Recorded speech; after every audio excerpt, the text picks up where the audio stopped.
भाषा का फर्क देखिए।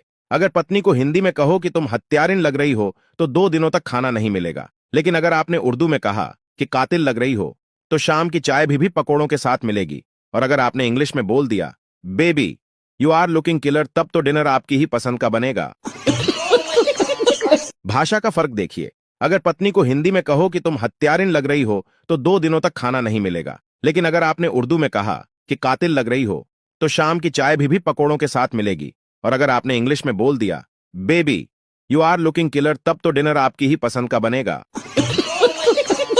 भाषा का फर्क देखिए। अगर पत्नी को हिंदी में कहो कि तुम हत्यारिन लग रही हो तो 2 दिनों तक खाना नहीं मिलेगा। लेकिन अगर आपने उर्दू में कहा कि कातिल लग रही हो तो शाम की चाय भी पकौड़ों के साथ मिलेगी। और अगर आपने इंग्लिश में बोल दिया baby you are looking killer, तब तो डिनर आपकी ही पसंद का बनेगा। भाषा का फर्क देखिए।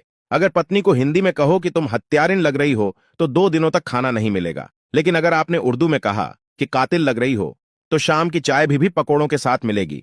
और अगर आपने इंग्लिश में बोल दिया baby you are looking killer, तब तो डिनर आपकी ही पसंद का बनेगा। भाषा का फर्क देखिए। अगर पत्नी को हिंदी में कहो कि तुम हत्यारिन लग रही हो तो 2 दिनों तक खाना नहीं मिलेगा। लेकिन अगर आपने उर्दू में कहा कि कातिल लग रही हो तो शाम की चाय भी पकौड़ों के साथ मिलेगी। और अगर आपने इंग्लिश में बोल दिया baby you are looking killer, तब तो डिनर आपकी ही पसंद का बनेगा।